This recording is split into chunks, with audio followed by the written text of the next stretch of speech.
The air in Sunset Gulch tasted of rust. It was a fine red dust that settled on everything, coating the brims of hats, the thresholds of unpainted buildings, and the back of a man's throat.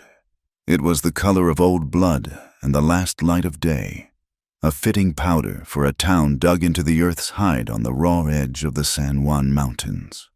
The year was inching toward its end, the fierce gold of late summer giving way to the brittle yellow of autumn, a season that always carried the threat of flash floods down from the high country. The town was a place of sharp angles and hurried construction.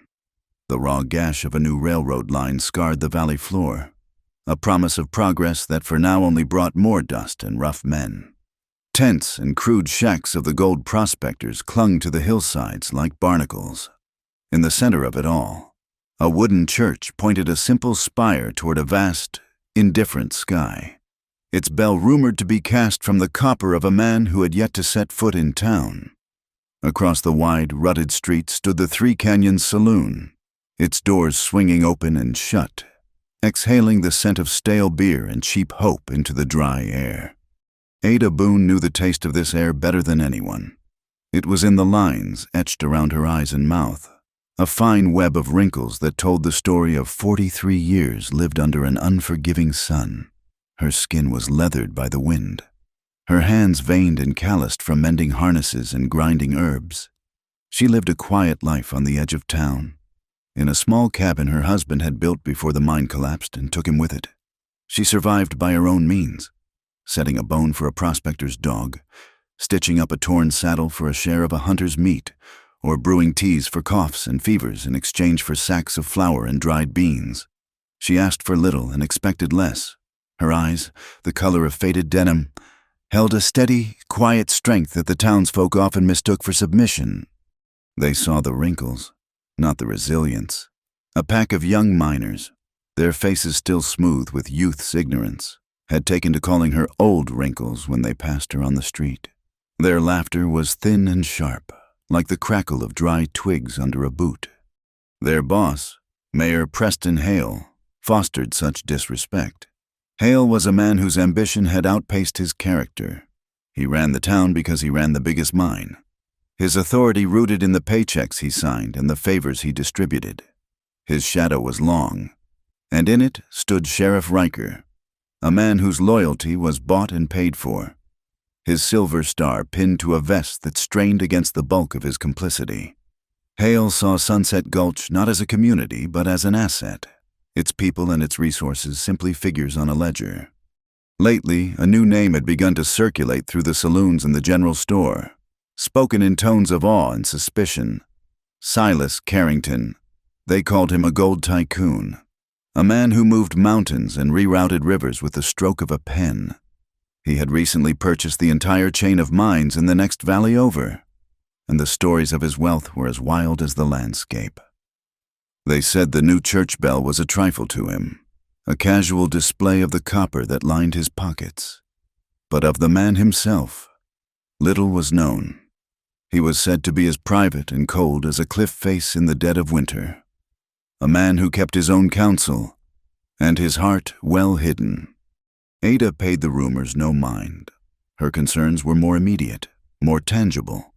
They were folded into a worn, yellowed piece of paper she carried in a leather pouch at her waist. It was her father's paper, his signature a faded but still defiant scrawl at the bottom. It was the water rights to Sunset Spring, the clear, sweet artery that bubbled up from the ground a half-mile from her cabin, a source of life her family had tended for 2 generations. The rights needed renewing, a formality she had performed every 2 years without issue. She walked across the dusty square toward the town hall, her worn boots making soft imprints in the red earth. The sun was hot on her shoulders, and the lazy buzz of flies hung in the air. A few miners, loitering on the porch of the saloon, watched her pass. One of them nudged his friend, a smirk spreading across his face. "Look there. Old Wrinkles is off to petition the sun to shine a little softer." The laughter followed her, but she did not turn. She had learned long ago that acknowledging a fool only gave him an audience. The town hall smelled of stale cigar smoke and ink. Preston Hale sat behind a large oak desk, his bulk filling the chair. He was sorting through a stack of documents, his movements full of self-importance. Sheriff Riker stood by the window, polishing his badge with his thumb, his presence a silent threat. Ada stepped forward, her footsteps echoing slightly in the quiet room. Mayor Hale. Hale looked up, and a slow, dismissive smile spread across his lips. It was a smile that did not reach his eyes.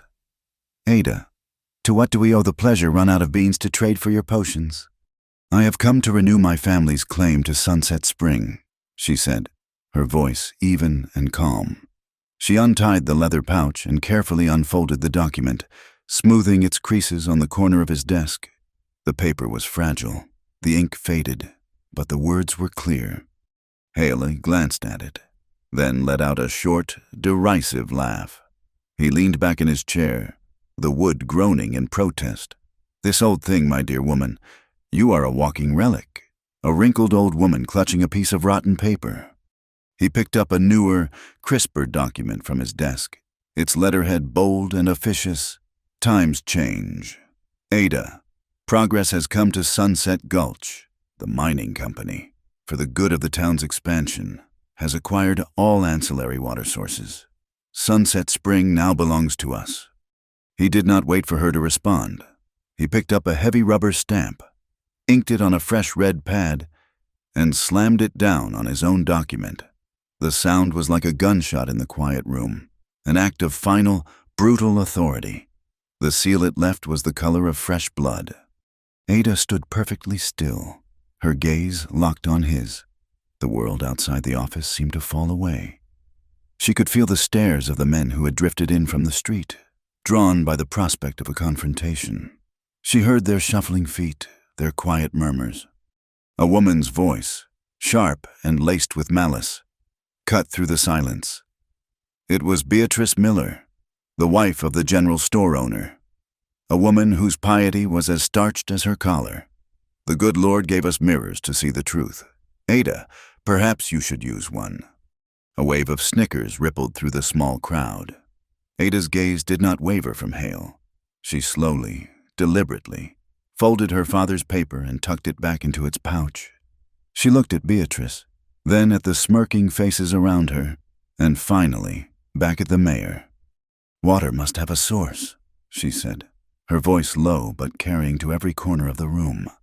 And so must a man's words. She turned and walked out, her back straight, her head held high. The whistles and jeers of the crowd followed her into the blinding sunlight of the square, but they could not touch the core of stillness within her. She was angry, a cold, hard anger that settled deep in her bones, but she would not give them the satisfaction of seeing it. As she reached the edge of the crowd, a young man stepped out of the alley beside the assayer's office. It was Tommy Pike, one of the miners who sometimes laughed with the others, but whose eyes never held the same cruelty. He looked nervous, glancing over his shoulder. "Mrs. Boone," he whispered, his voice hurried. A word. She stopped, watching him. "It ain't just about the claim," he said, twisting the brim of his hat in his hands. "Hale, he's planning to build a dam, a big one. He's going to divert the whole spring to the new mine processing plant." Ada's heart went cold. "What about the camp?" she asked, the collection of shacks and tents on the west side of town, home to the poorest families and day laborers, depended on the runoff from the spring. Tommy shook his head, unable to meet her eyes. "They'll have nothing, and the Ute families, up the canyon, their gardens will turn to dust. He knows, he just doesn't care." The weight of his words settled upon her. This was not just about a piece of paper, about her father's legacy. It was about the lives of people who had no voice, no power to fight a man like Hale. "Thank you, Tommy," she said softly. He gave a jerky nod and disappeared back into the shadows of the alley. Ada stood alone in the square, the sun beating down, the dust swirling around her ankles. She felt the weight of the town's judgment, the sting of its ridicule. But beneath it, a new feeling was taking root, resolve. She would not be broken. She would not be washed away. She would fight him. She did not know how, but she would find a way. High above the square, on the second-floor balcony of the newly opened hotel, a man stood watching. He was dressed in a fine but simple dark coat, his figure lean and still. His face was in shadow, unreadable from the street below, but he had seen and heard everything.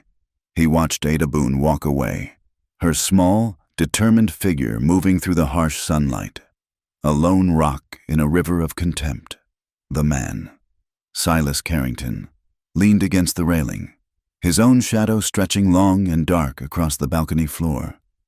He remained there for a long time, silent and motionless, as the dust settled once more on the streets of Sunset Gulch. Later that evening, as the sky bled into shades of orange and purple over the jagged peaks, Ada stood by the spring. The water bubbled up from the earth, cool and clear, whispering over the smooth stones. It was a sound she had known her entire life, a song of constancy and endurance. She knelt, unstoppered her canteen, and filled it. Before she left, she paused. She tilted the canteen and poured a small, deliberate stream of water onto the thirsty red ground. The earth drank it instantly, leaving a dark, temporary stain. She watched until it disappeared, her hand still outstretched. She was not wasting it. She was making a promise. She was doing it, she thought, to remember the true taste of justice. Hela's stamped paper was a brand on the truth, a lie given the weight of law. Ada knew her father's worn document, while precious to her, would be dismissed as a sentimental relic in any formal proceeding. Her only hope lay in finding a superior claim, an official copy filed with an authority Hale could not so easily intimidate. Her mind sifted through the past, through half-remembered conversations with her father about the old days, when Sunset Gulch was nothing but a whisper and Larkspur was the center of the world. The regional land office had been there, before the silver gave out and the people bled away, leaving the town to the wind and the sun. It was a hard 2-day ride across the high desert, but it was the only path she could see. The journey required preparation. Her horse, a sturdy buckskin named Dusty, needed new shoes. She found Elias Gray at his forge, the rhythmic clang of his hammer a steady heartbeat in the town's morning air. He was a man of few words and immense shoulders, his face perpetually smudged with soot. He had worked in the mines as a smith until a falling timber crushed his fingers. The company doctor, in a hurry to get to his whiskey, had spoken of amputation. Ada had intervened, spending 2 days applying poultices of comfrey and willow bark, cleaning the wounds and setting the bones as best she could. She had saved his hand. Elias had never spoken of it, but he paid for his supplies at the general store with a little extra, and once a month, a perfectly sharpened axe head would appear on her woodpile, a silent accounting of a debt. He looked up as she approached, his hammer falling silent. He nodded a greeting, his eyes taking in the determined set of her jaw. "Dusty needs a full set," she said, her voice clear over the hiss of cooling metal, "for a long ride on hard ground." Elias ran a hand over the horse's leg, his touch surprisingly gentle. He examined each hoof. "Where you headed, that's so hard?" he asked, his voice a low rumble. "Larkspur." He stilled, his gaze lifting to meet hers. Larkspur was a place people left, not went to. That's ghost country. Nothing there but sun-bleached bones and bad memories. "There's a land office," Ada replied, "or what's left of it." He understood then. He did not ask what she was looking for. He did not need to. The whole town knew what Hale had done in the hall. He looked at her saddlebags, meagerly packed with jerky, a small sack of oats, and 2 canteens. He looked at her, a lone woman setting out against a landscape that swallowed men whole. He straightened up, wiping his hands on a leather apron. "The trail is dry and the path is hard," he stated, his eyes fixed on the distant, shimmering horizon. "You choose the long way or the wrong way." Ada met his gaze, a flicker of understanding passing between them. "I choose the clean way." "Elias." He nodded slowly. "A decision made. A horse throws a shoe. You'll be walking. You'll need another rider." It was not a question or an offer, but a simple statement of fact. He turned back to his forge. The matter settled. They left before dawn the next morning, two solitary figures moving out from the sleeping town. The air was cool and sharp, the silence broken only by the plodding of the hooves. Elias rode a big roan, his rifle in a scabbard by his saddle, his face impassive. They rode for hours without speaking, comfortable in a silence that was not empty, but filled with a shared, unspoken purpose. By midday, the landscape had flattened into a vast, sun-scorched pan. The mountains receded behind them, becoming hazy blue shapes on the horizon. The heat was a physical weight, and the sky a brilliant, empty bowl. Dust kicked up by the horses coated their clothes and faces in a fine red powder. The storm came without warning. One moment, the air was still and heavy. The next, the western sky turned a sickly yellow-brown. A low moan grew into a roar as a wall of sand and dust rose from the desert floor. A monstrous, churning wave that blotted out the sun. "This way," Ada shouted over the rising wind, her voice strained. She urged Dusty toward a low outcropping of rock, a jagged spine of stone thrusting up from the flat earth. Elias followed without hesitation, his trust in her knowledge of this land absolute. They huddled in the lee of the rock face, the horses trembling beside them. The wind shrieked, tearing at them with invisible claws, and the air grew thick with stinging, blinding sand. It was like being trapped inside a giant, malevolent beehive. Ada pulled a cloth from her saddlebag, soaked it with precious water from her canteen, and handed it to Elias. "Cover your mouth and nose," she instructed, tying a similar cloth over her own face. They pressed themselves against the rough stone, the world dissolving into a maelstrom of sound and grit. It was a primal assault, a reminder of how small and fragile they were in the face of nature's raw power. In that roaring darkness, pressed together against the storm, a quiet bond of survival was forged between the determined widow and the silent blacksmith. When the wind finally subsided hours later, the world was changed. The light was soft and strange, filtering through a haze of dust. A new layer of sand covered everything, smoothing the sharp edges of the landscape into soft, rolling dunes. They were alive, and they moved on. Larkspur was a skeleton of a town. Buildings stood listing and weathered, their windows like vacant eyes. The wind whispered through empty doorways and down the single sand-choked street. It was a place heavy with the ghosts of failed dreams. The land office was worse than she had feared. A fire, sometime last winter by the look of the char, had consumed half the building.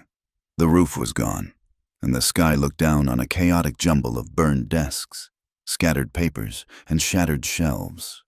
Despair, cold and sharp, pricked at Ada's heart. It was a fool's errand. Hale had won before she had even begun to fight. Elias placed a hand on her shoulder. "We came this far," he said. It was all he needed to say. They set to work, sifting through the debris. Most of the records were ash or blackened, brittle pages that crumbled at a touch. The air was thick with the smell of old smoke and decay. For hours they searched, their hope dwindling with the setting sun. As Elias cleared a pile of fallen, charred timbers from the back wall, he uncovered a large stone fireplace, its chimney still standing like a monument to the ruin. Ada stopped, a memory surfacing. Her father, sitting by their own fire, talking about the surveyors who had first mapped this territory. They were smart men, he had said. They knew paper burns and thieves steal, the most important maps, the original grants. They kept them in a firebox, hidden right in the heart of the office. Ada ran her hands over the soot-stained stones of the fireplace. She pushed and prodded, searching for anything loose, near the bottom. One of the hearthstones shifted slightly under her palm. Her breath caught.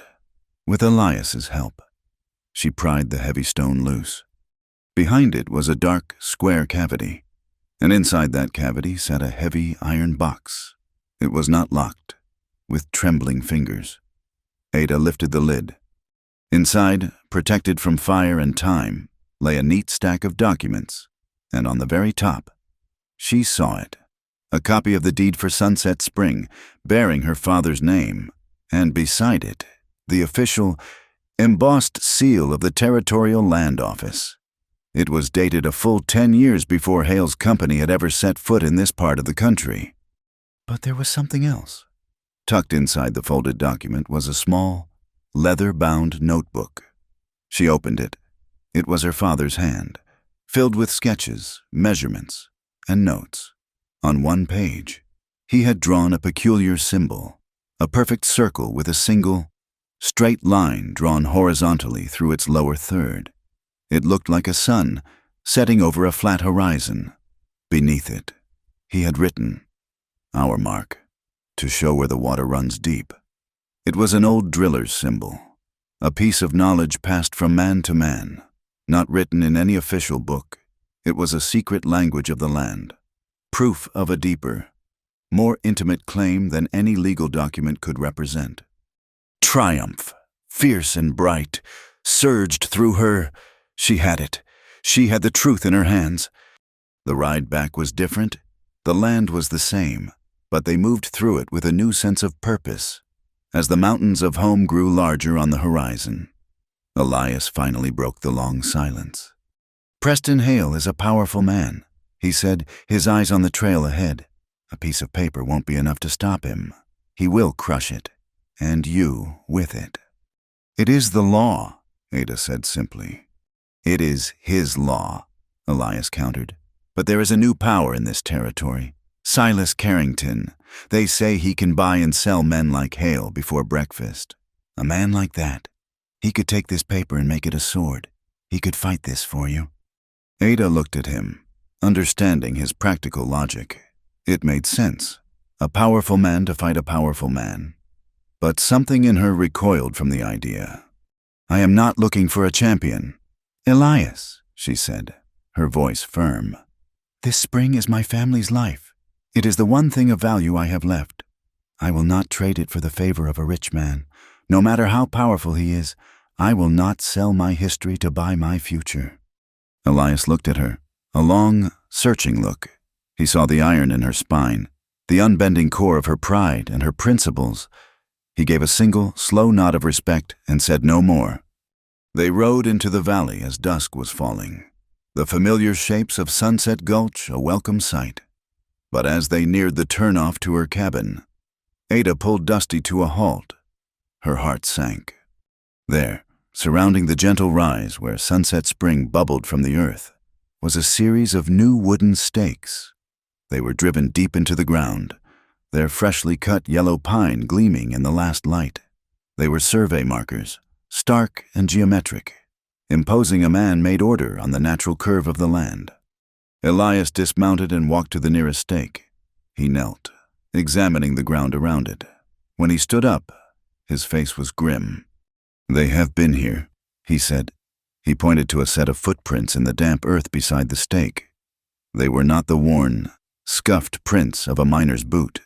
They were sharp and clear, made by an expensive, well-polished shoe with a distinct, narrow heel, the mark of a man who did not work the land, but merely owned it. The document from Larkspur was heavier than paper. It was iron and truth. Ada walked into the town hall the next morning, not with the hesitant step of a petitioner, but with the steady tread of a landowner. She laid the certified copy on the clerk's desk. The man, accustomed to Hale's bluster, paled as he read the embossed seal and the older date. The law, at least on paper, was clear. He had no choice but to accept her filing. A circuit judge was due in 10 days' time, he stammered, and the matter would be heard then. News traveled faster than a horse in Sunset Gulch. By noon, everyone knew that the wrinkled widow had not backed down, but had instead produced a ghost from a ghost town to challenge Mayor Hale. The smirks and jeers faded, replaced by murmurs of disbelief and a grudging, nascent respect. Preston Hale was not a man who took challenges well. He saw the law not as a set of rules, but as a fence to keep others out of his pasture. If one fence proved weak, he would simply build another, this one of thorns. His retaliation was swift and cruel. The next morning, the single pipe that fed a trickle of runoff from the spring to the collection barrels in the poor camp on the west side of town ran dry. Hale had sent men to divert the small flow, cutting off the camp's only reliable source of clean water. For 2 days, a tense quiet fell over the shacks and tents. Women walked farther to haul murky water from the creek, their face tight with worry. Children, their lips chapped, played less, their usual shouts and laughter muted by the ever-present thirst. It was a silent siege, a threat made not with guns, but with their absence, the absence of life's most basic necessity.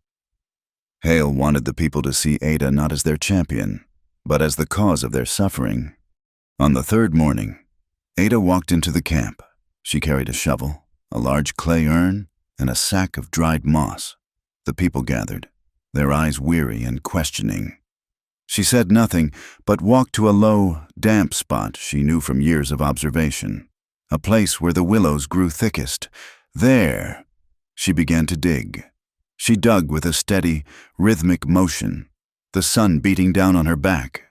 When the hole was as deep as her waist, she carefully lowered the heavy urn into it, packing cool, damp earth around its base. Then she took the dried moss and arranged it in a thick layer over the mouth of the urn, creating a porous, absorbent wick that was open to the cool night air. She had seen her father do this a lifetime ago, during a drought that had nearly broken them. It was a slow magic, a patient collaboration with the earth itself.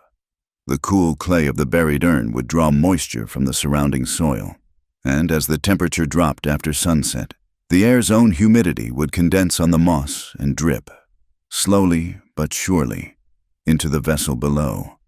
By morning, she told the silent crowd, there will be water. Not much, but it will be clean, and it will be ours. And there was, the next dawn, the first woman to check the urn let out a cry of disbelief. A small pool of clear, cold water rested at the bottom. It was a miracle born of knowledge and persistence. The supply was meager, but it was enough. It was hope. The whispers about Ada Boone changed that day. The laughter that had once followed her was gone, replaced by nods of profound respect. She had not brought them suffering. She had brought them salvation, drawn from the very ground beneath their feet. Hale, seeing his tactic of intimidation fail, grew more desperate. His next move was aimed not at the community, but at the man who stood by Ada's side. Sheriff Riker, flanked by 2 burly deputies, strode into Elias Gray's forge in the middle of the afternoon. The clang of the hammer ceased. "Elias Gray," Riker announced, his voice booming with false authority. "You are under arrest." Elias lowered his hammer slowly. "On what charge?" "Theft of water," Riker said, a smug look on his face. "Mayor Hale has declared a public water emergency. That makeshift well in the camp is an illegal draw on the town's resources. You were seen aiding in its construction. You provided the shovel." The charge was so absurd it was laughable, yet no one laughed. The deputies grabbed Elias's arms, and the blacksmith, knowing resistance was futile and would only lead to a cracked skull, did not fight them. They marched him to the small jailhouse. The entire affair a piece of public theater designed to send a single, chilling message to Ada. When she heard the news, a cold fury settled in her heart. This was her fault. Elias was paying the price for her fight. She walked directly to the sheriff's office, the setting sun at her back casting a long shadow before her. Riker was waiting for her, feet up on his desk. "Let him go," Ada said, her voice devoid of pleading. It was a command. Riker chuckled. "Now, Ada, you know I can't do that. He's a dangerous water thief." He swung his feet to the floor and leaned forward, his voice dropping to a conspiratorial whisper. "But for you, I might be able to persuade the mayor. A simple trade. You ride over to the clerk's office and withdraw that ridiculous lawsuit. Elias will be home for supper." This was the moment he had engineered, the choice between her principles and her friend's freedom. Ada looked at his smug, confident face, and she knew what she had to do. She said nothing. She turned and walked out, leaving Riker momentarily confused. She did not go to the clerk's office. She went to the telegraph office. The operator was a boy of 16 named Samuel, whose younger sister Ada had nursed through a fever the winter before. He looked up to her. "Samuel," she said, her voice calm and urgent, "I need you to send a message, and I need you to be a witness." She pushed a coin across the counter, far more than the cost of a message. "I want you to send this to Circuit Judge Miller in Silverton. I want you to send it exactly as I say it. Do you understand?" The boy nodded, his eyes wide. He positioned his fingers over the telegraph key. "To Judge Miller," Ada began, her voice ringing with clarity in the small, quiet office. "Stop. At 3 o'clock this afternoon, Sheriff Riker informed me he would release the blacksmith Elias Gray, currently held without cause, on the sole condition that I withdraw my legal claim to the Sunset Spring water rights. Stop." Samuel's fingers flew across the key, the rhythmic clicking filling the room. It was a new sound, the sound of technology bearing witness, of a threat being etched into a wire that stretched for miles. "He states this action is on behalf of Mayor Hale. Stop. I am recording his threat as official testimony. Stop. Signed, Ada Boone, Sunset Gulch." The clicking stopped. The message was gone, flying across the desert. A copper wire witness that Riker and Hale could neither see nor silence. The next day, the balance of power in Sunset Gulch shifted again. Silas Carrington walked into the general store. He was not a large man, but he had an stillness about him that commanded attention. Mayor Hale happened to be there, berating the owner about the price of blasting powder. Carrington ignored him. He addressed the store owner in a quiet, level voice that carried through the entire store. "I wish to establish a fund," he said, "to ensure that no family in this town goes without clean water. Send the bill for barrels and transport to my office. Let us say $500 to begin." The amount was staggering. It was more money than most men in the room would see in a decade. Hale, his face turning a blotchy red, stepped forward. "This is a town matter. Carrington, it is being handled." Silas Carrington turned his head slowly and looked at Hale for the first time. His eyes were the color of a winter sky, cold and clear. "Is it?" he asked softly. He reached into his coat, pulled out a small, heavy pouch, and placed it on the counter. It landed with a soft, definitive thud. "The people are thirsty. Hale, my mines use a great deal of water. It is only fair I contribute to the public good." He looked from the pouch to Hale's furious face. "Consider it as if a few of my gold bars fell into the stream." The challenge was unmistakable. A public rebuke delivered with the casual arrogance of immense wealth. Hale was left sputtering, speechless, as Silas Carrington turned and walked out. That night, the sky glowed orange. It was not the sunset. A cry of fire echoed through the town, the poor camp's new hay barn. A communal storehouse for the winter feed for their few precious animals was ablaze. Tongues of flame licked at the dark sky, and a column of thick, acrid smoke billowed upwards. It was no accident. It was a final, desperate act of terror. People poured out of their shacks with buckets, forming a frantic, disorganized line. But the fire was too hot, too fast, just as despair began to set in. 3 figures emerged from the chaos to form the heart of the resistance. Ada was there, her face grim, directing the bucket brigade to the surest source of water, Sunset Spring. Elias, released from jail an hour after Samuel's telegram had been acknowledged by the judge's office, worked with a furious energy, his powerful shoulders heaving buckets 2 at a time. And beside them, his fine coat discarded, his white shirt smudged with soot, was Silas Carrington. He worked in a focused, silent intensity, passing the heavy leather buckets down the line, his movements efficient and strong. There, in the flickering, hellish light of the fire, they worked together, the widow, the blacksmith, and the Tycoon, their hands raw, their faces grimy, united against the flames. They fought the fire for over an hour, a desperate, losing battle that slowly, miraculously, began to turn. The water from the spring, cool and constant, was their only weapon. As the blaze began to subside, a flaming timber crashed down from the barn's roof. Ada, trying to pull a young boy clear, stumbled. A wave of heat washed over her. She cried out as a shower of hot embers rained down on her arm. Silas was there in an instant, pulling her back, his hands firm on her shoulders. The main fire was dying now, beaten back into a smoldering ruin. The hay was lost, but the camp had been saved. In the smoky aftermath, surrounded by the exhausted, grateful townspeople, Ada looked at her arm. The sleeve of her dress was scorched, and angry red blisters were already rising on her skin. The fight for water had drawn first blood. The pain from the burn on her arm was a dull, constant throb, a physical reminder of the heat of the fight in the quiet of her cabin. Ada tended to it with a salve of her own making, as she smoothed the cool ointment over the tender, blistered skin.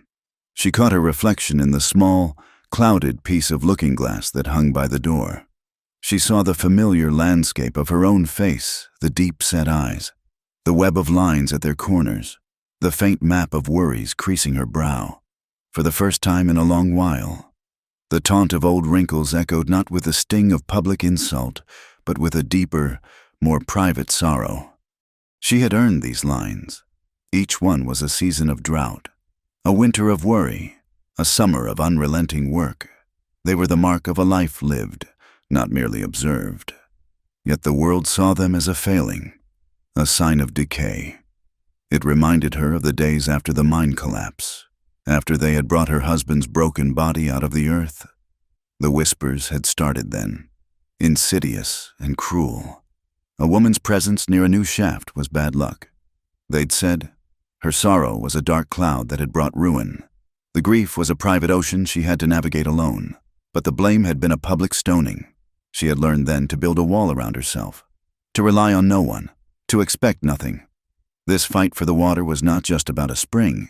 It was about reclaiming a piece of the dignity that had been chipped away from her, piece by piece.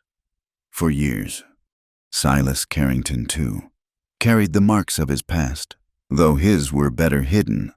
A few days after the fire, he came to her cabin with Elias to discuss the dwindling supply of feed for the camp's animals.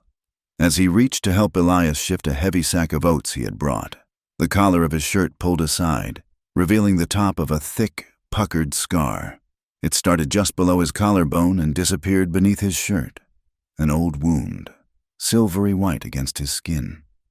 Ada's eyes caught it for only a second, but he saw her notice.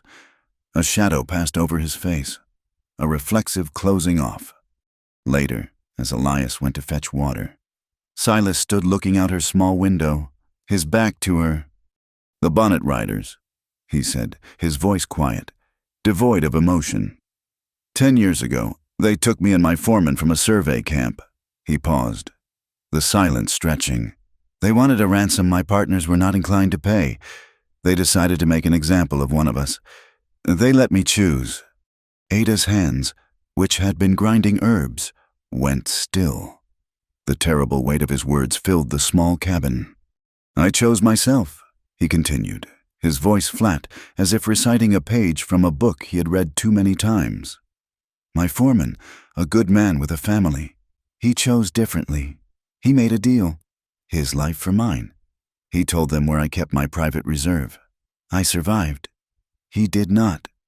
He turned then, and his eyes were not cold, but empty, like a landscape scoured by fire. That is how a man gets a reputation for being cold, and how he gets rich." Ada said nothing. There was nothing to say.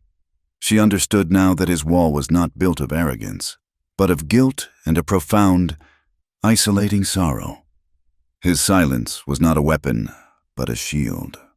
The weekly market day arrived, a temporary reprieve from the tension that gripped the town. Farmers brought in wagons of squash and corn, and prospectors came down from the hills to trade dust for supplies. A traveling showman had set up a booth, a garish tent painted with laughing faces.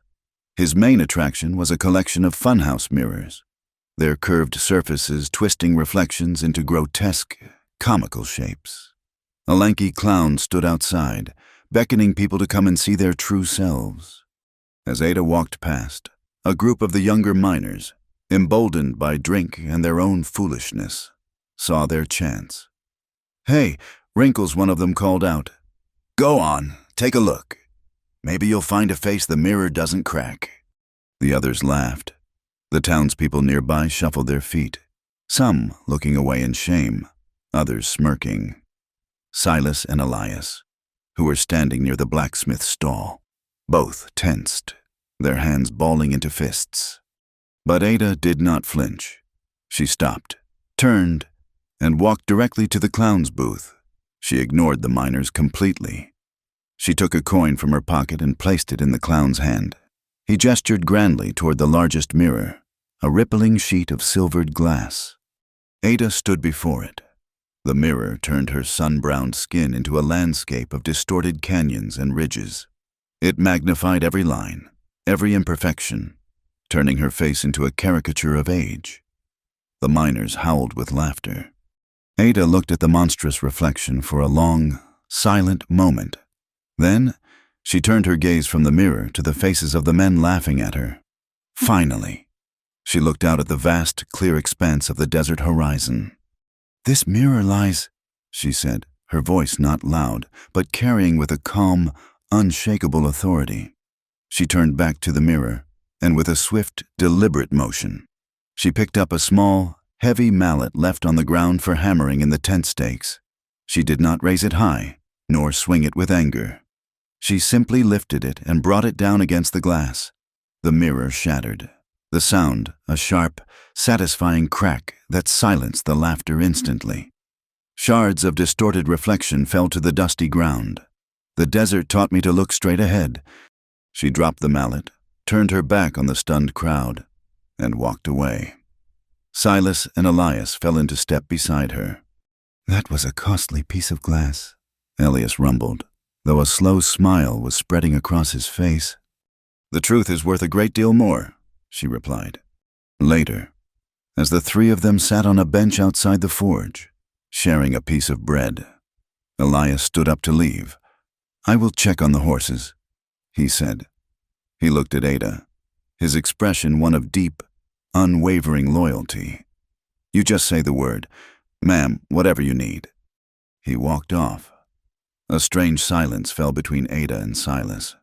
She saw a muscle twitch in his jaw. He was staring after Elias, a look on his face she had never seen before.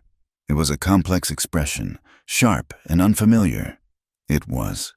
She realized with a jolt of surprise, a flicker of jealousy. The simple, respectful title Elias had used had struck some unmined vein of emotion deep inside him. He cleared his throat. Turning to her, his usual austere composure seemed to have deserted him. He looked almost awkward. "It is a fine afternoon," he said, his voice a little too formal. "The quality of the light is most agreeable." Ada had to suppress a smile. This man, who could command armies of miners and move mountains of gold, was struggling to make simple conversation. The realization was strangely endearing. He was trying, in his own clumsy way, to speak a softer language. Their quiet moment was interrupted by the telegraph boy, Samuel, running toward them, an envelope in his hand. "Mrs. Boone, a message for you." Ada's heart tightened. She took the envelope and tore it open. It was from Judge Miller's clerk. The message was short and blunt. Her hearing had been postponed indefinitely. A dispute over land rights for the new railroad line had taken precedence. Mayor Hale's mining company was, of course, a key partner in the railroad venture. It was a devastating blow. The law, her one true hope, had been delayed, brushed aside by the machinery of progress and profit. Hale had used the very system she had trusted to defeat her without ever facing her in court. Despair, a familiar, bitter taste, rose in her throat. All her efforts, the dangerous journey, the public humiliation, had been for nothing. She handed the telegram to Silas, He read it, his face hardening into a grim mask. He crumpled the paper in his fist. He buys the law like he buys everything else. Ada looked past him, her gaze fixed on the poor camp. She saw the women lining up at the single clay urn, rationing the slow-gathering water. She saw the dust and the hardship. The law might be delayed, but thirst would not wait. A decision formed in her mind, clear and hard as desert rock. If the court would not bring the water to the people, she would. She stood up, her weariness replaced by a new, cold fire. "Elias," she called out, her voice strong and clear. The blacksmith turned from the stables. "Bring 2 shovels, and find any man willing to do a day's hard work for a fair wage." Silas looked at her, a question in his eyes. "The hearing is postponed," Ada said, her voice ringing with a newfound purpose. "But the spring is not. We are going to dig a trench. We are going to bring the water to the camp, right out in the open where everyone can see. Let Mayor Hale watch. Let the whole town watch. The water must flow." The sound of the shovels was the new sound of Sunset Gulch. It was a gritty, rhythmic scraping of steel against stone and dry earth, a sound of pure defiance. Ada worked alongside the half-dozen men Elias had found. Men from the poor camp who were glad for the silver coin Silas Carrington provided but worked with a fervor that money could not buy. They were digging for their families, for their future. Elias, stripped to the waist, his powerful back gleaming with sweat, worked like a machine, his great strength making the hard ground yield. Ada did not have his power, but her endurance was a thing of wonder. She shoveled and hauled, her movements economical and tireless, her presence a silent inspiration. Silas came each day. He did not work, but stood on the small rise by the spring, watching the thin blue line they scratched into the red earth lengthen and deepen. He watched Ada, the way she moved, the way she would pause to correct the angle of the trench, her knowledge of the land's contours innate and absolute. He saw the respect the men afforded her, a respect that had nothing to do with fear or wealth, but was earned through shared labor and a common cause. On the 3rd day, they broke through the final stretch. A cheer went up as the first trickle of clear, cool water left the pool of the spring and began its slow, hesitant journey down the newly carved channel. The men followed it, walking alongside the gurgling stream as it navigated the gentle slope, a silver serpent making its way toward the camp. Children ran out to meet it, dipping their hands in the flow with joyous shouts. For the first time in what felt like an eternity, the water was not a ration to be hoarded, but a gift to be celebrated. The trench was not just a ditch, it was a lifeline. Preston Hale's response was to throw a party. The annual Autumn Fair, he announced, would be the grandest the town had ever seen. He paid for a brass band to be brought in on the train, and ordered barrels of beer for the saloon. It was a clumsy, transparent attempt to buy back the town's affection, to wash away the memory of his cruelty with a flood of cheap festivity. He wanted to remind them who held the power, who signed the paychecks, who could make the music play. Ada had not planned on going. The fair felt like a celebration of the very man who had tried to break her. But the women from the camp came to her, a small delegation with determined faces. "You must come," one of them said. "If you hide away, it is like you are letting him win. You must walk through the town in the sunlight and let them all see you." And so she went. She wore her best dress, a simple garment of dark blue calico that she had patched and mended so carefully the stitches were nearly invisible. She scrubbed her face and hands and tied her hair back neatly. The burn on her forearm was still tender, so she kept it wrapped in a clean, white bandage. As she walked toward the town square, 2 small children, Samuel, the telegraph boy's younger sisters, ran up to her. They shyly presented her with a circlet they had woven from tough, vibrant desert wildflowers. Ada knelt and let them place it in her hair. It was a crown of weeds, more precious to her than any gold. The square was a whirl of noise and color. The brass band played a loud, cheerful tune from a platform draped in bunting. Men were engaged in contests of strength, and the air was thick with the smell of roasted meat and dust. Hail was everywhere, slapping backs and laughing too loudly. A king presiding over a court that had grown weary of his rule. Ada stood by the edge of the crowd, feeling out of place. She saw the glances, the way people would look at her and then whisper to their neighbors. The ridicule was gone, replaced by a wary curiosity. She was no longer just old Wrinkles. She was a force, a mystery, an opponent of the mayor. Then, through the shifting crowd, she saw Silas Carrington. He was not dressed in his usual fine coat. He wore a simple white shirt, the sleeves rolled to his elbows, and dark trousers. He looked younger, less formidable, more approachable. He was not looking at the festivities. He was looking at her. He began to walk toward her, his path direct and unwavering. The crowd seemed to part for him. A hush fell over those nearby as they realized what was happening. He stopped in front of her, his gaze steady. He saw the patched dress, the bandaged arm, and the crown of wildflowers. A small, almost imperceptible smile touched his lips. "Mrs. Boone," he said, his voice quiet but clear.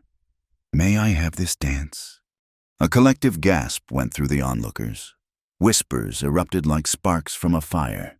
"It's her! He's asking old Wrinkles to dance!" The old, ugly name surfaced one last time, a final gasp of the town's former cruelty. Ada felt a flush of heat rise in her cheeks. Every instinct told her to refuse, to retreat to the safety of her quiet cabin. But then she looked into his eyes. There was no pity there, no charity. There was only a simple, profound respect. She gave a small nod.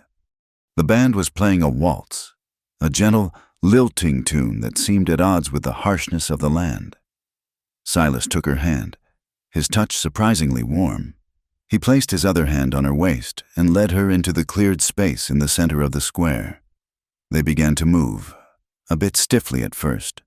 Two solitary people unaccustomed to such public displays.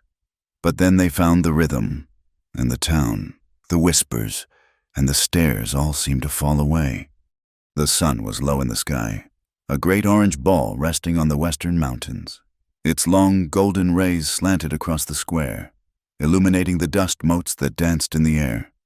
The light caught the new channel that ran from the spring, and the water shone like a ribbon of liquid gold. They were dancing in the last, beautiful light of the day, their movements framed by the life-giving stream they had fought for. Silas leaned closer, his voice for her ears alone, a low, sincere murmur against the music. "You shine brighter than any sunset." The words struck her with the force of a physical blow. She faltered in her step, her breath catching in her throat. No one had ever said anything like that to her. Her husband had been a good man, a kind man, but his words had been plain and practical. The world had long taught her that her value lay in her hands, in her knowledge, not in her appearance. She looked up at him, her eyes searching his, and saw only truth. A slow smile, genuine and radiant, spread across her face, smoothing the lines of worry and fatigue. "Sunsets fade," she replied, her voice soft but steady, her practicality an anchor in this sudden, overwhelming current of emotion. But the water must flow. He looked down at her, his gaze intense.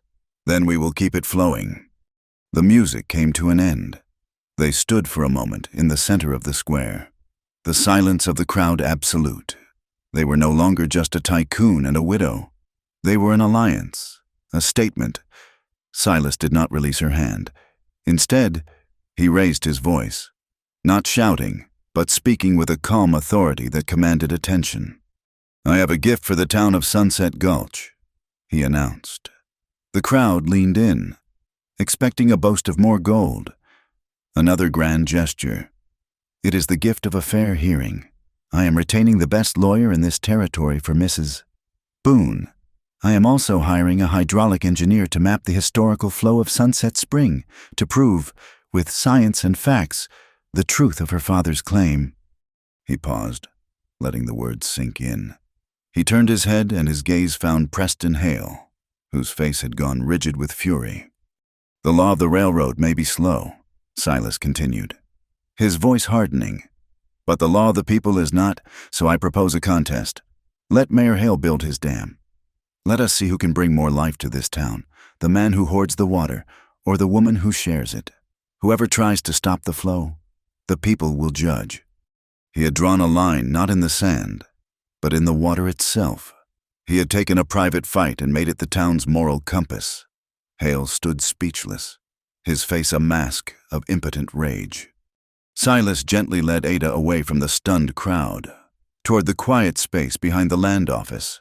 The adrenaline of the moment was fading, and Ada was suddenly aware of the throbbing in her arm. She winced, a small, involuntary movement. Silas stopped. Your arm, he said. It was not a question. Before she could protest, he guided her to a bench in the gathering twilight. He produced a small, flat tin from his pocket. He opened it, revealing a clean-smelling sheep's tallow salve. May I? He asked softly. She nodded, unable to speak. With infinite gentleness, he began to unwrap the bandage. His fingers were deft and careful, his touch respectful. He did not look at her face, but focused entirely on his task. When the burn was exposed, red and angry in the dim light, he took a small amount of the salve on his fingertip and began to apply it to the healthy skin around the wound. His movements slow and soothing. It was the most intimate gesture she had known in years, a quiet act of pure, unadorned care. It was a closeness built not on desire, but on a shared battle and a deep, unspoken understanding. When he was finished, he rewrapped the bandage with the same focused care. He looked up, his work done. In the quiet that followed, Ada knew that something had irrevocably shifted. She had fought so long on her own, trusting no one. Now, sitting beside this quiet, complicated man, she realized she was no longer alone. He was not a savior come to rescue her. He was an ally who had chosen to stand with her. She would accept his help. From across the square, Elias Gray watched them. He saw the quiet care of the gesture and the way Ada allowed it. He saw the protective stillness in Silas's posture. A slow, knowing smile touched the blacksmith's lips. He was her friend, her brother in arms, and he would lay down his life for her. But he knew, in that moment, that he was witnessing the beginning of something else entirely. He nodded to himself, a silent acceptance of his role. And then he turned and walked back toward the comforting fire of his forge, leaving them alone in the twilight. The sky broke without preamble. For days, a heavy, bruised-looking cloud had hung over the San Juan peaks, and now it tore open. The rain was not a gentle shower, but a solid, vertical river falling from the heavens. It hammered on the tin roofs of Sunset Gulch and turned the red dust of the streets into a thick, clinging mud. Up in the high country, the deluge was funneling into the narrow canyons and dry washes, gathering speed and power. A low, distant roar began to build, a sound that was felt in the bones before it was properly heard by the ear. It was the sound of a flash flood, a wall of mud, rock, and water coming to scour the valley clean. Hale's new dam, a hastily constructed barrier of earth and timber, was directly in its path. It was meant to be his monument, the tool of his victory over Ada and the town. Now, it was a liability, a plug in a bottle about to burst. The rising water, choked with debris, began to press against it, and the structure groaned, its timbers creaking in protest. Panic seized Preston Hale. If the dam broke uncontrolled, the full force of the flood would be funneled directly into the heart of the town. His town, his mine. He found Sheriff Riker by the saloon. The dynamite, Hale ordered, his face slick with rain and fear. Get a crew. We will blast the western bank. We will turn the flood away from the town, toward the poor camp. The monstrous logic was simple sacrifice, the powerless to save his own assets. But word of the water's rise traveled faster than Riker could gather his men. At the first sign of the rising creek, Ada was moving. She did not need to be told the danger. She grabbed a storm lantern and a shovel, her mind already working. sifting through her father's knowledge. Elias was right behind her, his forge abandoned, his great strength a promise of action. They ran toward the low ground between the town and the raging water, and as if drawn by an invisible signal, the people followed. Men from the camp, miners who had once jeered her, and even the store owner and the stable hand appeared out of the rain, their faces grim, shovels and picks in their hands. Silas Carrington met them there. He was holding 2 lanterns, their steady yellow light cutting through the gray, driving rain.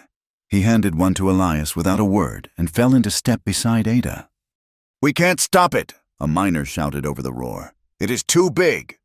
"We do not have to stop it," Ada yelled back, her voice sharp and clear, cutting through the chaos. "We just have to guide it. We will build a levee here.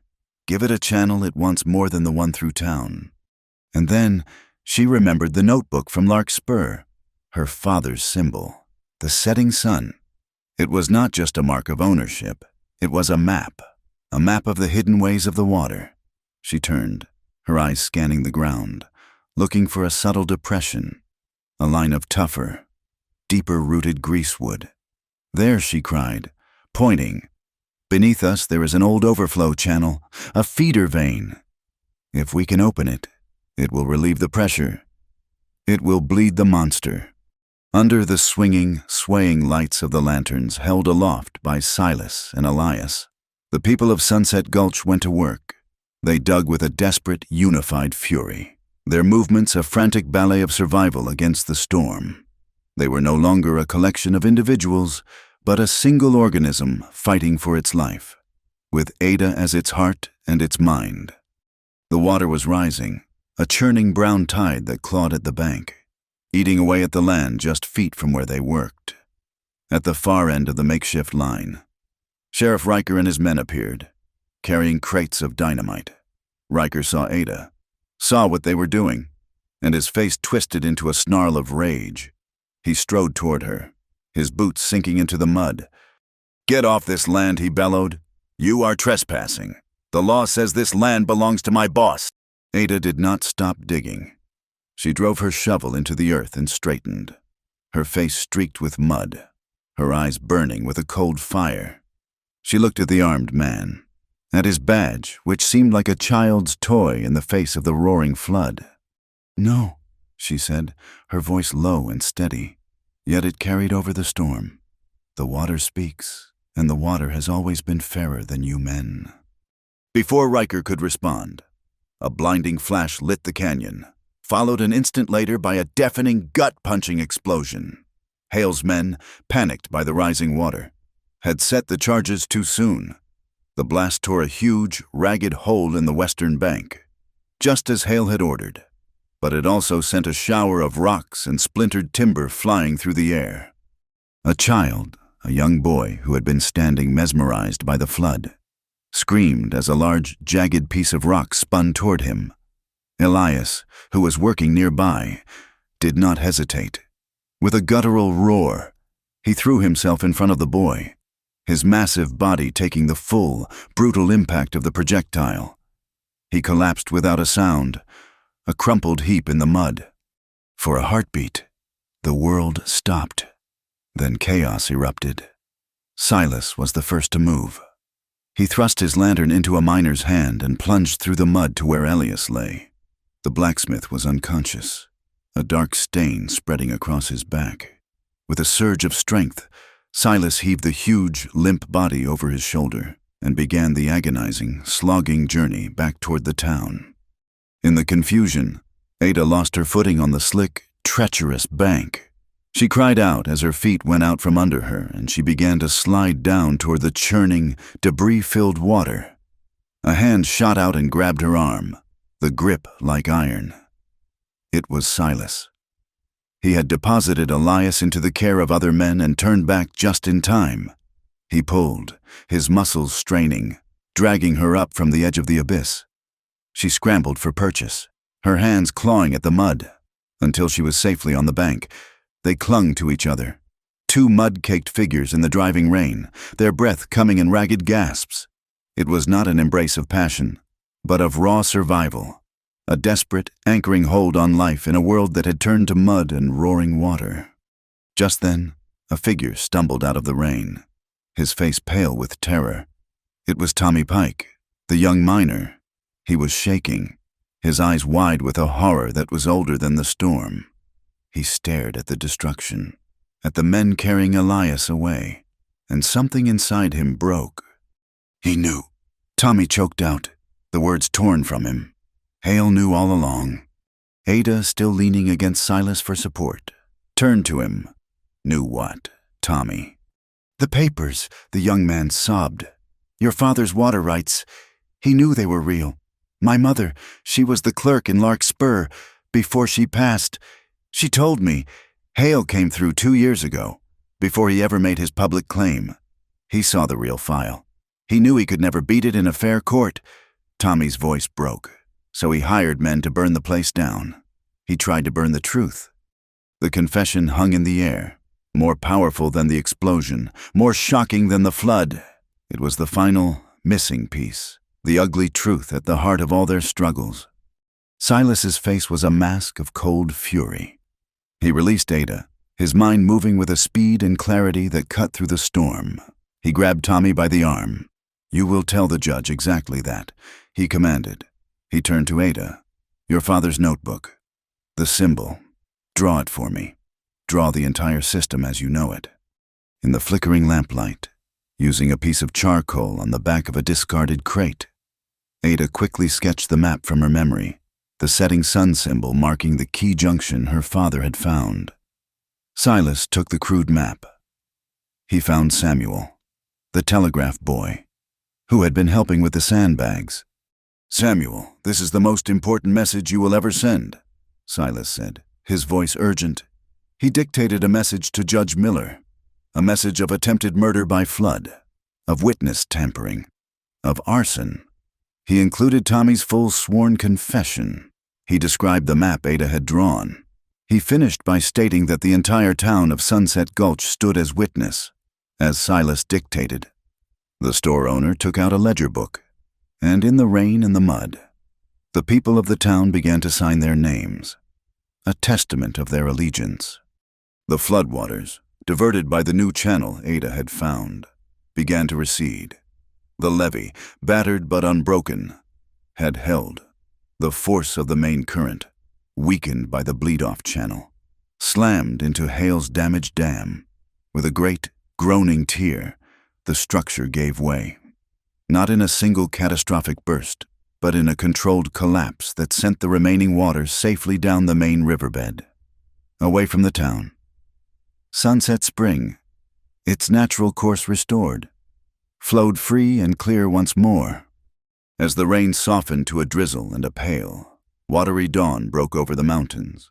A new sound filled the air. It was the clear, resonant tolling of a bell.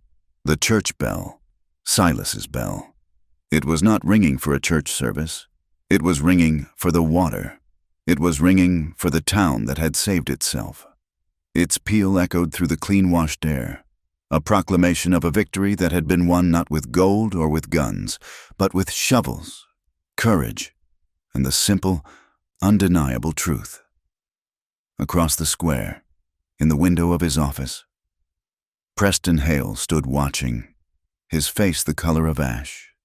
Judge Miller did not arrive with the slow, predictable pomp of the law. He arrived on a mud-spattered horse, a hard, weary man summoned from his circuit by a frantic message of flood and fire. He convened his court not in a chamber, but in the town hall, which still smelled faintly of damp earth and smoke. The room was packed, but the mood was not one of spectacle. The people of Sunset Gulch were not an audience, they were witnesses. Preston Hale sat at the defendant's table, his usual bluster replaced by a sullen, simmering rage. Sheriff Riker stood beside him, his badge gone, his posture that of a man who already knew he was falling. The trial was a swift, brutal dismantling of a petty tyranny. It was justice delivered with the efficiency of a desert storm. First, Ada presented her paper, the certified copy from the Larkspur office, its embossed seal a silent, irrefutable testament to the truth. Next, the engineer Silas had hired unrolled a large, detailed map of the valley's water table. He pointed to the overflow channel Ada had found, explaining with scientific certainty that it was an ancient, natural feature, one that corresponded perfectly to the symbol in her father's notebook. Then came the human testimony, Samuel, the telegraph boy, his voice shaking but clear, read from the official transcript of the message he had sent to the judge. As he read Ada's words detailing Riker's threat, a low murmur of anger went through the room. Riker's face went pale. The copper wire had been a better witness than any man, its memory perfect, its testimony untainted by fear. The final blow came from Tommy Pike. The young miner walked to the front of the room, his eyes fixed on the floor. In a low, halting voice, he told his story. He spoke of his mother, of her casual remark years ago about the land grabber who wanted the spring. He recounted Hale's visit to Larkspur and the fire that had followed a week later. With every word, another nail was hammered into the coffin of Hale's authority. When it was over, Judge Miller did not deliberate for long. His face was like carved stone. He looked at Hale, his eyes filled with a weary contempt. "This court," he began, his voice filling the silent room, "is not a tool for the ambitions of powerful men. It is a shelter for the rights of all citizens." He stripped Hale's company of any and all claims to Sunset Spring, declaring Ada Boone's title, as inherited from her father, to be absolute and incontestable. He ordered Hale to pay a substantial fine and a further sum to the community of the West Camp, as restitution for the destroyed hay barn and the hardship he had inflicted. He then turned his gaze on Riker. "As for you, sir," the judge said, his voice dropping with cold disdain, "you have disgraced your office. You are hereby removed from your position and barred from holding any public trust in this territory." Justice, when it finally arrived, was not a clap of thunder, but a quiet, cleansing rain. The change in Sunset Gulch was not immediate or miraculous, but it was real. It could be seen a week later, on Market Day. The garish tent of the funhouse mirrors was gone. In its place, Elias, his arm in a sling but his eyes bright, was hammering a large, freshly planed wooden board to 2 posts. It was a community notice board, a place for people to post announcements for lost livestock, requests for help with a barn raising, or news from the world outside. It was a place for shared words, not distorted reflections. Ada found herself at the center of this new community. A group of mothers approached her, their faces earnest. They did not want potions or remedies. They wanted her knowledge. They asked if she would teach their children, not reading or writing, but the things she knew: how to read the land, how to find water, how to know which plants healed and which harmed. The folk knowledge that had once made her an object of suspicion was now seen for what it was, a science, born of dust and observation. She agreed, a quiet joy spreading through her. Elias was recovering well. The rock had broken 2 ribs and left a fearsome bruise, but his strength was returning. The town had taken up a collection for the doctor's bill, a gesture that left the silent blacksmith speechless with gratitude. He spent his days in the forge, not just shoeing horses, but showing the older boys, including a quiet and repentant Tommy Pike, how to work the bellows and shape the hot iron. Ada felt the shift most profoundly in the quiet moments. The averted eyes were gone. The whispers behind her back were replaced by respectful greetings. She was no longer a relic, an outcast. She was a foundation stone of the town's new, hard-won decency. A few weeks after the trial, as the first true chill of autumn began to bite the air, Silas came to her. He found her by the spring, reinforcing the bank of the new channel with smooth river stones. He stood for a long time, just watching her work, his presence a quiet comfort. He had been a constant, steady figure in the days since the flood. He had overseen the rebuilding of the hay barn, his own funds supplementing the fine paid by Hale. He had quietly ensured that Elias wanted for nothing during his recovery. But in his interactions with Ada, a new hesitation had appeared. The confident Tycoon seemed to have been replaced by a man searching for the right words, a man afraid of making a misstep. "The engineer's report was conclusive," he said finally, his voice a little too formal. Ada placed a final stone and stood up, wiping her hands on her apron. The water was always conclusive. She replied, a small smile touching her lips. He walked closer, stopping a few feet from her. The usual distance he kept from people seemed to have shrunk, but it still felt like a chasm. He looked at the simple cabin, at the spring, at the vast, open land around them. "I have purchased the adjacent plot," he said, gesturing vaguely toward the east. "The land is good, flat enough for a proper foundation." Ada waited, her heart beginning to beat a little faster. He cleared his throat. He looked from the land to her face, and for the first time, she saw a raw vulnerability in his eyes. The shield was gone. "I was thinking of building a house," he said, "a simple one, a wooden frame, with a wide porch to watch the sunsets." He took another step, closing the distance between them. It would have a good kitchen, and a hook by the door for a lantern, and a shelf for 2 blue enamel cups. He stopped, his gaze holding hers. The air was still, the only sound the gentle murmur of the spring. The moment was stretched thin, fragile as a spider's web. He did not kneel. He offered no flowers, no poetry. He offered her the truth. "If you want," he said, his voice low and raspy with emotion, "we could keep this stream flowing together until our hair turns gray."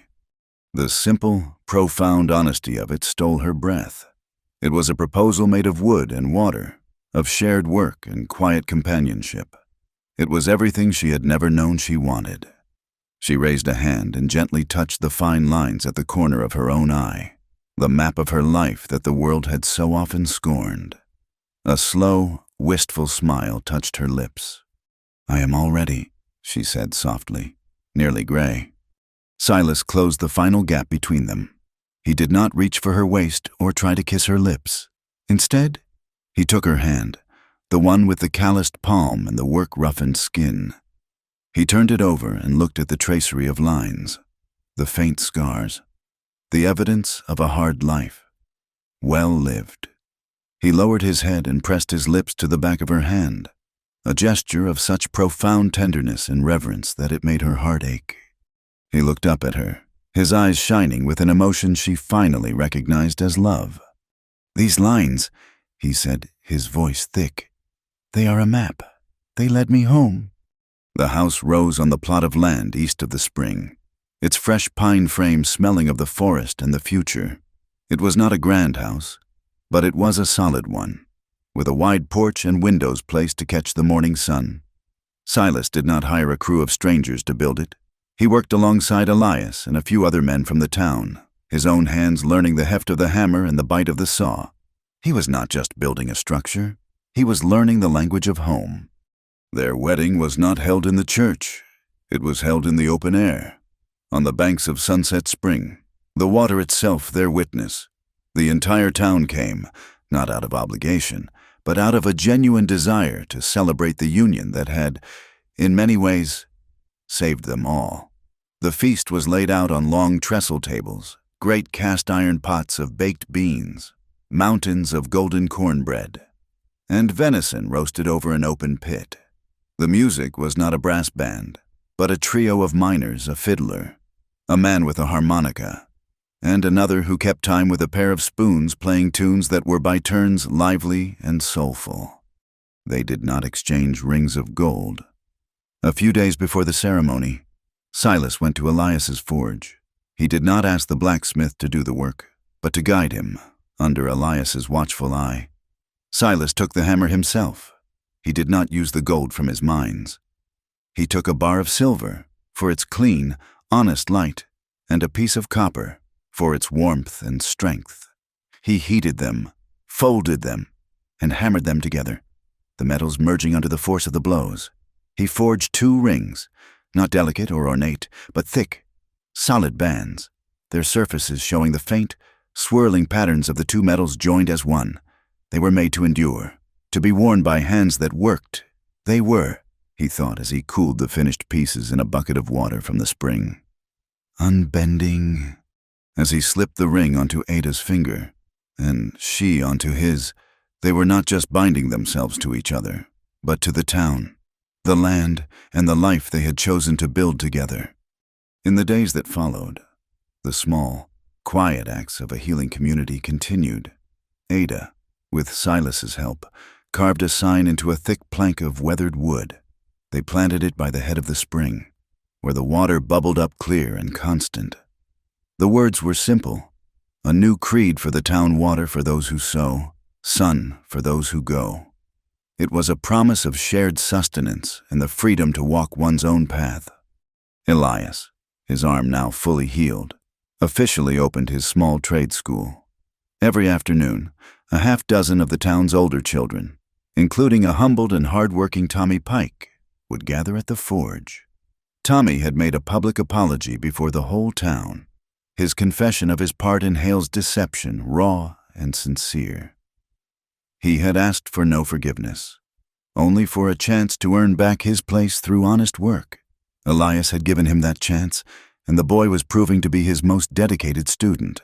The sound of a half-dozen apprentice hammers, uneven but enthusiastic, became a new afternoon rhythm in Sunset Gulch. The prejudices and old cruelties did not vanish overnight. There were still those who looked at Ada and saw only her age, or at Silas and saw only his money. But the heart of the town had changed. Justice was no longer an abstract idea pronounced by a distant judge. It was a daily practice. It was the roster, posted on the new community board, for the men who would take turns inspecting the flood levee. It was the way women now left a small portion of their garden's produce in a communal basket at the general store for any family that was struggling. It was the silence that fell over the saloon if any man spoke ill of the couple who lived by the spring. The people had learned that a community was not just a collection of buildings, but a series of promises kept.